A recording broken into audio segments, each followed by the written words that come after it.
Hello,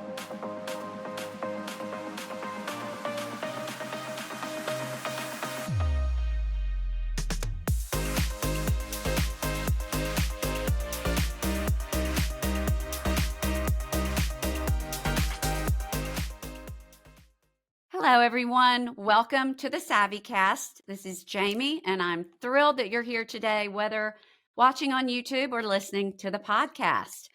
We're circling back for another Enneagram episode today. This is our second Enneagram discussion, and we have Jordan Jones from Thomasville, Georgia. Jordan, thank you for circling back to talk about the Enneagram.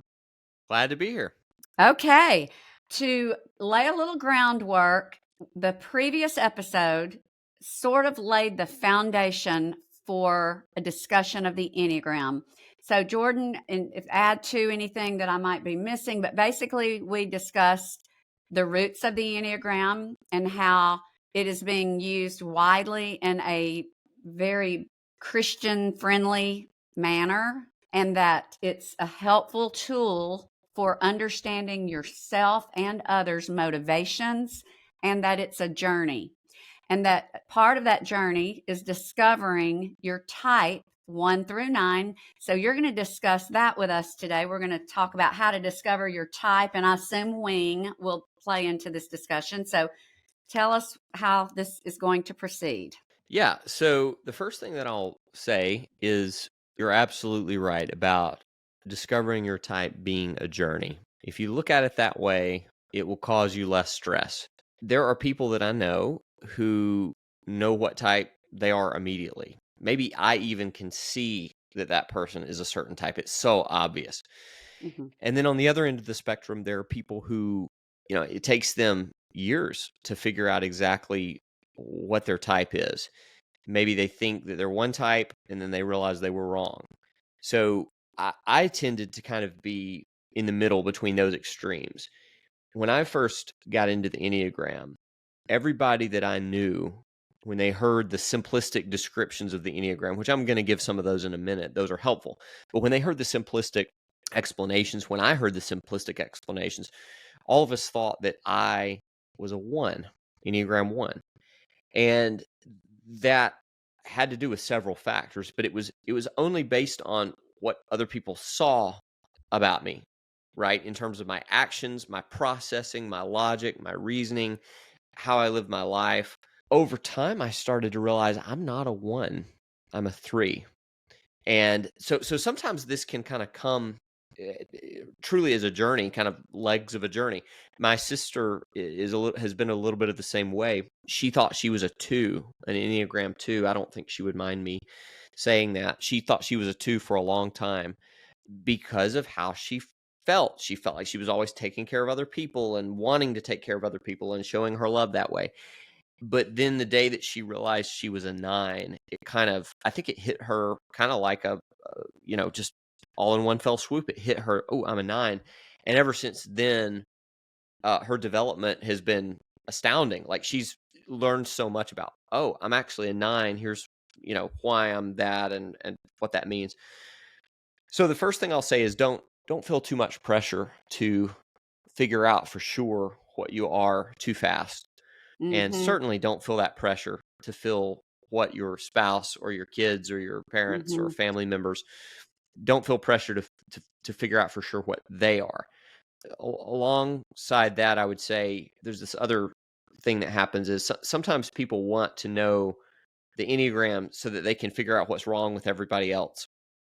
So if you find yourself in that boat, if you think, oh, I really want to know what that woman over there is because she's terrible, so if I could just figure out what she is, just lay off a little bit. First, figure out what you are, and then we'll get to the other stuff later. Jordan, let me, for those who may not have heard the first episode, which I encourage you to listen to, along that same note, you said that as far as what the Enneagram is, if we learn others' types as well as ourselves, that the purpose of that should be giving them the benefit of the doubt instead of they're terrible, so they're a this.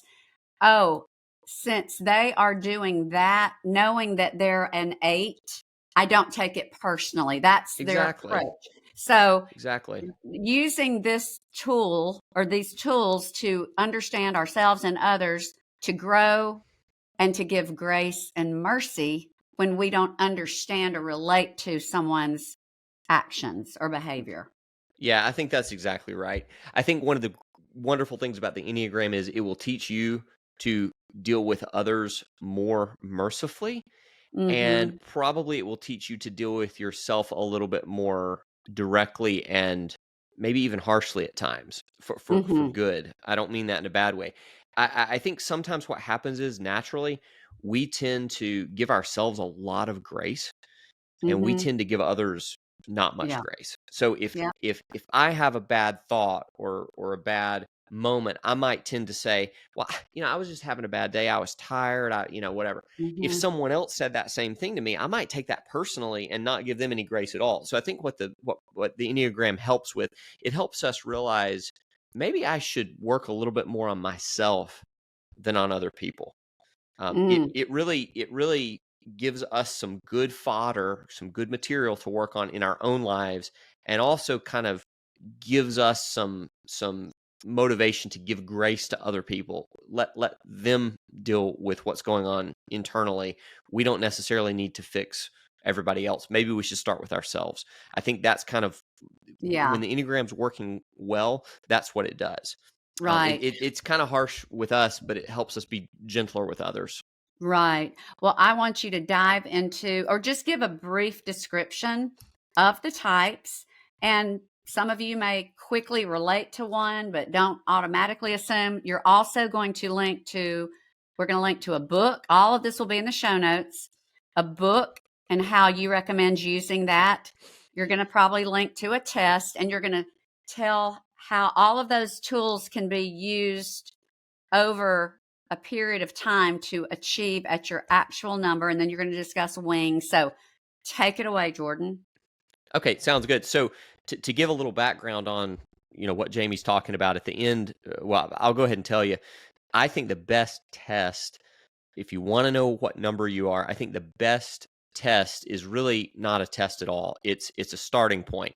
Okay, so Ian Cron, I think most of you probably know this. He has written an excellent book called The Road Back to You. And in this book, he goes through each of the 9 types in detail. At the beginning of each of the chapters in his book, he lists 20 statements for what it is like to be a certain number. So, what it's like to be an 8. Okay, what I would encourage you to do, and this is my favorite way to test, is to in a minute, I'm going to start going through the 9 types. If any of these things stand out to you and you think, oh, I might be that, make a note of that, jot that down and say, oh, I might be a 1, I might be a 4, I might be a 6.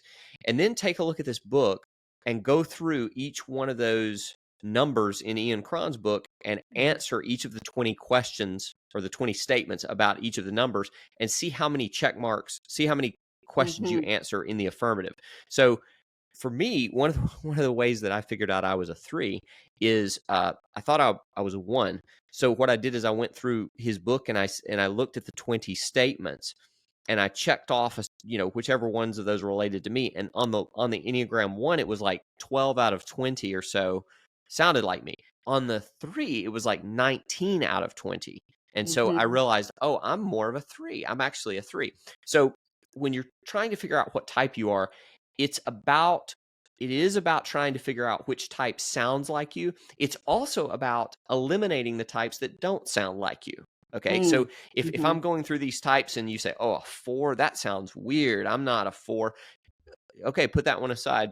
Mm-hmm. If you can narrow it down to 2 or 3 and then attack it from there, that's part of the reason it's a journey. It's not the tests that are out there, they're going to kind of get maybe close to helping you realize what you are. But if you do take a test, if you take some kind of online test, take a look at your top 3 results. Don't just say, well, my top result was a 1, so I must be a Yeah. 1. Also see, well, it says I'm a 1. It also says my second result was a 7 and my third was an 8. So maybe take it from there and then start Mm-hmm. narrowing it down from there. Okay, so with that being said, with that being out of the way, I'm going to go through just some sound bites of what each type kind of is. I'm going to start with the Enneagram 8. Jordan, For may I ask a Yes. clarify?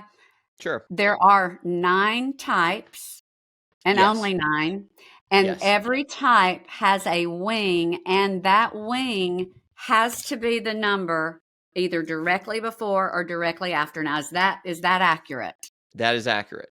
What I would Okay. encourage you to do if you're trying to figure out your type is the first thing you need to do is figure out what type you are. All right. Mm. Once that's established, the wing, like Jamie's saying, could be the type that's either directly in front of or directly behind your number. So if you figure out that you're a 7, you could be a 7 wing 6 because 6 comes before 7, or you could be a 7 wing 8 because 8 comes after 7. You can't be a 7 wing 2. Okay. So this is one of the things that sometimes gets confusing. And so this is why I would say first focus on your first task is focus on learn what your Enneagram number is. Once we know that for sure, then we can say we have 2 possibilities on the wing. Okay. Mhm. Okay. But otherwise it could get confusing because if you take the test and it says, oh, you're an 8, but you might also be a 2 or a 4, you might say, well, could I be an 8 wing 2? No, what we need to do is first we need to make sure we know for sure what your type is. Then we can look at the wing. But what Jamie said is correct. So we'll go through types today, and then Jordan, maybe on the next episode, we can go through discovering your wing. I think that's Right? a good idea. It's definitely something to be done in stages. Okay. First stage is figure out what you are. So as we talked a little bit in the previous podcast, the Enneagram is aiming to answer the question of why do I behave the way that I do? Why do I have the feelings that I have? Why do I act the way that I act? It's not so much going to be a descriptor. Like it's not going to say like Jordan's an Enneagram 3, therefore he's going to make a lot of money, or Jordan's an Enneagram 3 and therefore he's really smart. It's not anything like that at all. It's Jordan's an Enneagram 3. Why does he want to make money? Why does he value intelligence? Why does he value authenticity? Why does he value humility, etc.? It's the why. Okay. Mm-hmm. So that's something to remember. It's very internal. It's very personal. Okay, so let's start with the 8. I'm going to just tell you a couple of things about the 8. Generally, the 8, this type is called the challenger. This is a type that is tough, direct, no nonsense. All right. This is not a very touchy-feely type. This is not a type that will beat around the bush. This is a type that's going to say, yes, that is the truth. That's it. Move on. Don't take offense. This type wants to be strong and up to the challenge, whatever the challenge is. And one kind of, in terms of like a cheat sheet, how you can know if someone might be an 8 or a hint that someone's an 8 is this person usually has a naturally loud volume.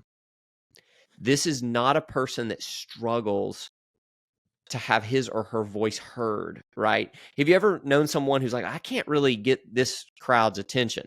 That's not an 8. An 8 just kind of like just normally can just like start talking and everybody shuts up and listens. The 8 can be very loud, and that can be very useful. It can also feel like really loud to other people sometimes. So that's kind of like a hint. Someone might be an 8 if they have a very high volume level.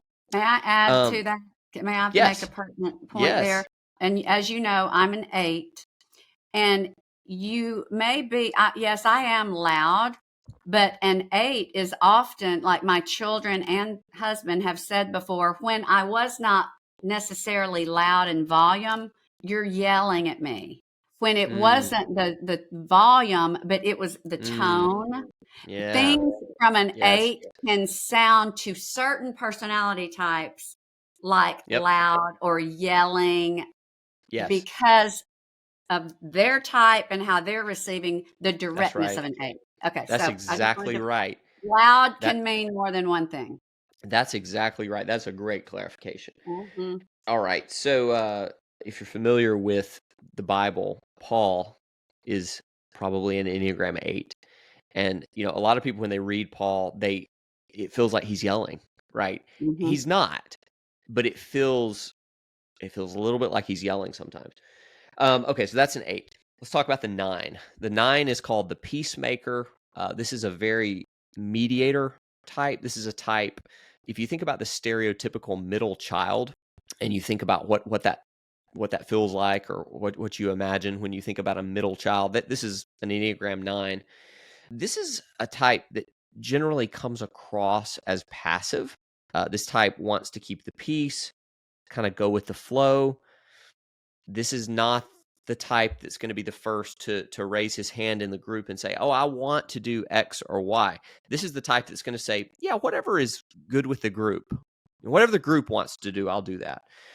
This type tends to kind of fall asleep to himself or herself and doesn't always know what he or she actually wants. Like if you ask a 9, what do you want to do? The 9 does not immediately know. The 9 has to think of, even a healthy 9 is going to have to think about what do I want to do? And how is that different from what the group wants to do? The 9 tends to merge with others around them. Now, in certain situations, that's highly useful. And in certain situations, that can be dangerous. All right. And you can imagine the different situations. But the 9 has this kind of basic fear of conflict, even perceived conflict. The 9 kind of wants to avoid conflict. Sometimes they can feel overlooked, but and that can lead to resentment. But one of the main advantages that a 9 has is 9s are open and receptive, and that can sometimes give them a spiritual advantage. Okay, because they're open to, oh, maybe I was wrong about that. Maybe that wasn't true. Maybe I need to be open to this thing that I haven't considered before. Okay, so that's the Enneagram 9. Another thing I want to mention about the 9 is, if you've ever seen an Enneagram diagram, the 9 is at the top. That is by design. The 9, you want a little hint as to whether you might be a 9 or someone else might be a 9. A 9 often confuses himself or herself with other types on the Enneagram. In fact, sometimes 9s can feel like they're every other type on the Enneagram. A 9 might say, well, I kind of feel like a 2, but I also feel like a 4 and a 6 and a 5 and an 8. When someone starts saying that, when someone starts saying they feel like 3 or more different types, I always say, have you considered the 9? Okay. So that's the 9.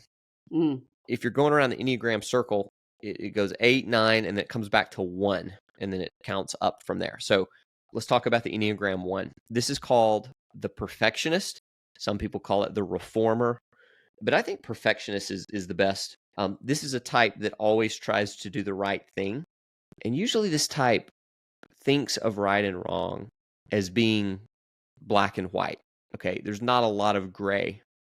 It's either wrong or it's right. And this type holds other people to a high standard, but the 1 holds himself or herself to the highest standard. Okay, so if you're in a relationship with 1 and you think that the 1 is holding you to a high standard, just know that most likely the 1 is holding himself to an even higher standard.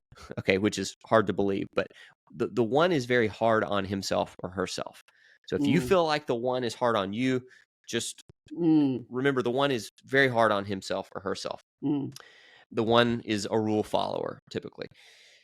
Now, this is kind of interesting.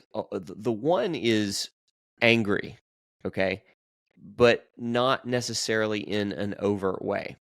The 1 has an anger that we might call righteous indignation. It's an anger that kind of boils below the surface.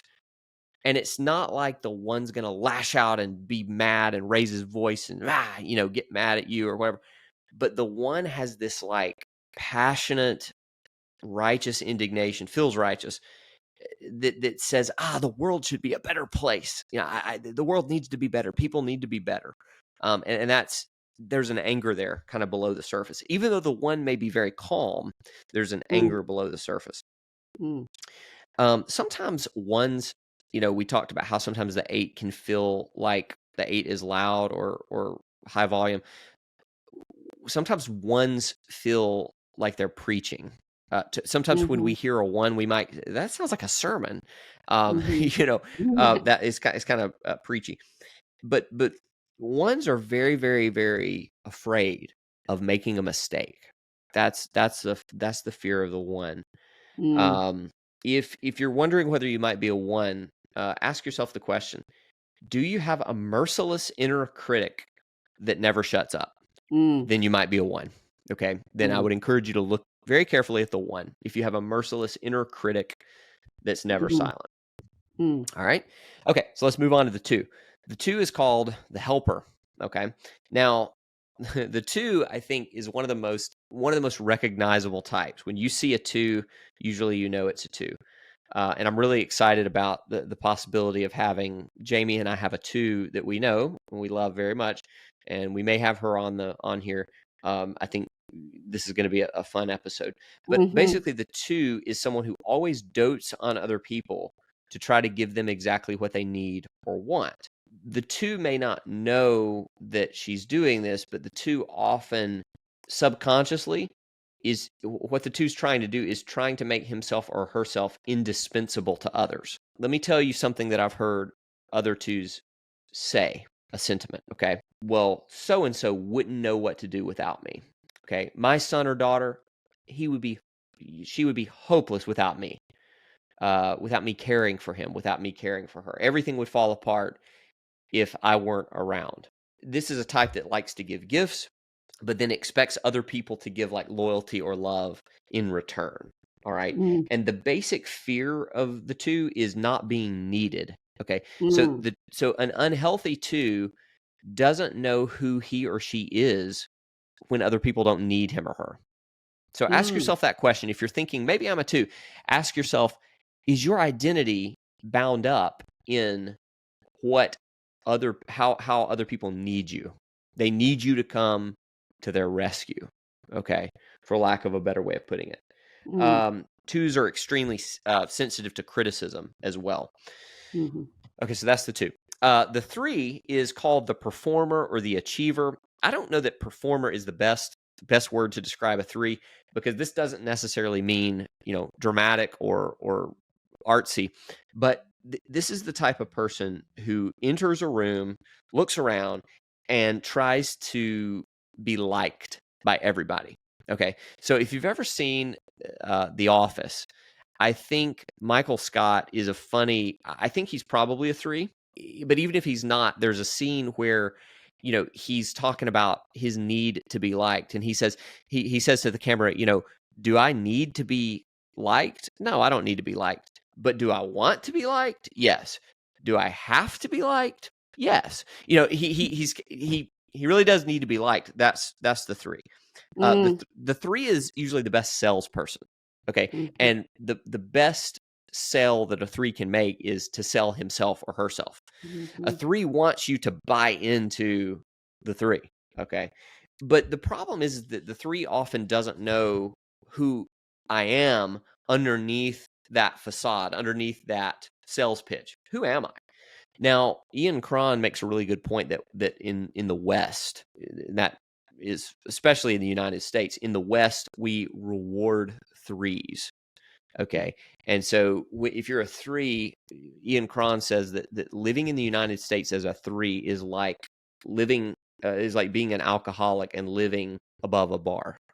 The very thing that we are trying to work on as threes to get healthier with, our culture is rewarding our bad behavior.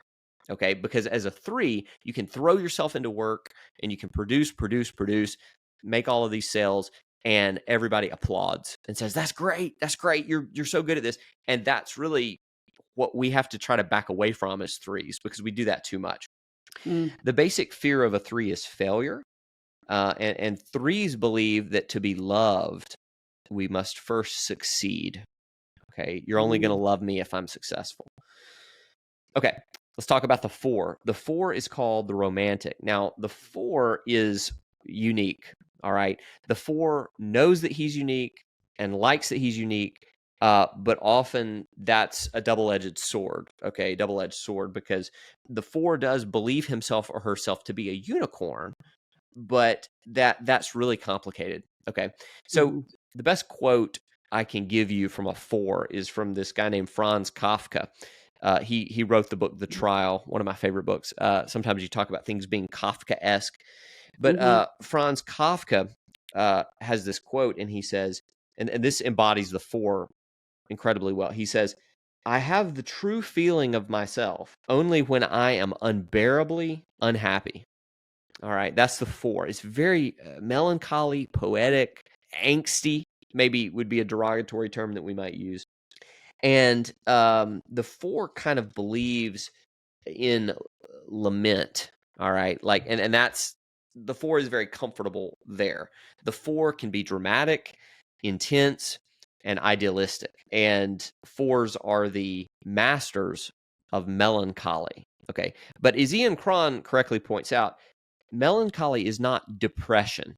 Okay, we're not talking about clinical depression. We're talking about melancholy. It's something that you get the flavor of melancholy when you read a really good poem, or if you've read the Iliad, which is a poem. There's this strong sense of melancholy. That's kind of a 4's place that the 4 enjoys being. Okay, moving on to the 5. The 5 is called the investigator. Okay, this type tends to be introverted, probably more than any of the other types. This type has the crossover with introversion, if you're thinking about Myers-Briggs. A 5 has a limited tank of gasoline, all right, in terms of like energy. The 5 sees interactions with others as generally draining. All right, so a 5 starts the day with some gasoline in the tank, and every interaction with someone else takes a little bit of gasoline away until the 5 needs to retreat and then go wherever the 5 likes. That could be a library, that could be a kitchen, somewhere by the 5's lonesome, and then kind of recover. My wife is a 5, and one time she just kind of out of the blue said something to me. She said, every day we're just expected to produce, and it's exhausting. That embodies the 5 right there. It's just exhausting to just give. Okay. 5s tend to be minimalistic, quiet, and imaginative. They see the world as intrusive and overwhelming. All right. Interactions with others as being intrusive and overwhelming. All right. The 6 is the loyalist. Now, the 6 is the caricature of the 6 is the worst case scenario. All right. So, like, if you've ever, seen the worst case, the preppers. Yes. Worst case scenario book. If you want to ask yourself if you're a 6, ask yourself, do I have contingency plans for everything that could possibly go wrong? If the answer is yes, I would encourage you to take a hard look at the 6. In the extreme, this is a prepper. This is someone who's very duty-oriented. This person knows what is expected of him or her and does the right thing. This person kind of lives a little bit in fear, all right? But it's not just fear, it's also anxiety, all right? So it's being anxious about different things that possibly could happen, maybe. I'm imagining all these things that could possibly happen, and I'm scared of them. And so the basic fear is like being blindsided by the worst case scenario. One little question you might ask if you're thinking, well, maybe I'm a 6, ask yourself, are you hyper focused on the concept of authority in one way or another? So if you either really love authority and you like submitting to it and you like to know, okay, who's going to tell me what to do, who's going to be authoritative, to whom may I submit? If you feel like that, you might be a 6. But also, if you're hyper focused on authority because you're mad at authority, I hate authority, burn it all to the ground. If you have a fixation on authority, good or bad, I encourage you to look at the 6. Okay, you might be a 6. Okay, the last one is the Enneagram 7. Okay, save the best for last. The enthusiast. All right, this is the fun type. All right, if you're fun, if you're the life of the party, you might be a 7. The 7 wants everything to be enjoyable for himself and for others. The 7 minimizes pain and thinking about pain by binging on fun. Okay, so this is the type that wants everything to be fun, but if you bring up death or if you bring up, scary things or depressing things, this person might kind of just leave the room. Now, I don't want to talk about that. Let's talk about the moment. Let's talk about what's fun. There's a lot of reframing that happens. If you want to know, am I a 7? Ask yourself this. The last time you had something tragic happen or something inconvenient, it could be a flat tire, did you immediately say, well, actually, it's good that that thing happened. If you reframed it, if you took something that was bad and you tried to put a positive spin on it, you might be a 7. All right, because you don't like experiencing unpleasantness or pain. So when you do, you might say, well, that wasn't really painful. It wasn't really unpleasant. It was actually good. Yeah, 10 people died, but the good news is X. I mean, yeah, that's kind of how 7s react to bad things. Okay, so that's kind of the overview of the 9. Jamie, did you have anything you wanted to add to that or ask about that? I think you gave a great little snippet for just the overall type, each type. Jordan, I think this is great. Just to round it out, so we have these 9. Your recommendation, and we'll link to the book, is to take the book, and you've already described how to do that. And then you're also going to include a test. And then the next episode, everyone who's really interested in this, come back with your top maybe 3, or you may have narrowed it down. And then we're going to look at wings, anything else, subtypes. What else can we expect in the next episode? I think wings and subtypes, and but I would say, in the meantime, if you don't know what you are, or if you think you might know what you are, think about the little sound bites I've given for each of these types, and try to narrow it down to 2 or 3 of them, and then go to the Enneagram book and explore the statements and see if you can get it further narrowed down. And equally important, if you can eliminate certain personality types, if you can say, oh, I know I'm not a 5, I know I'm not a 9, that's helpful too. It's kind of a matter of cornering your prey and getting closer and closer and closer, and any progress you make toward that, whether through elimination or just discovering what your type is, that's all positive. Well, that's good. So y'all, this is a journey that hopefully by the end, you'll know exactly what you are and how to use that to become better and understand yourself. So Jordan, thank you. Thank you so much. And thanks to everyone watching or listening. And until next time, you have a fabulous rest of your day. Hi, everyone. I hope you enjoyed this episode of the Savvy Cast. If you'll take the time to rate, review, and subscribe on iTunes, that would mean so much. As always, thank you for listening and have a blessed day.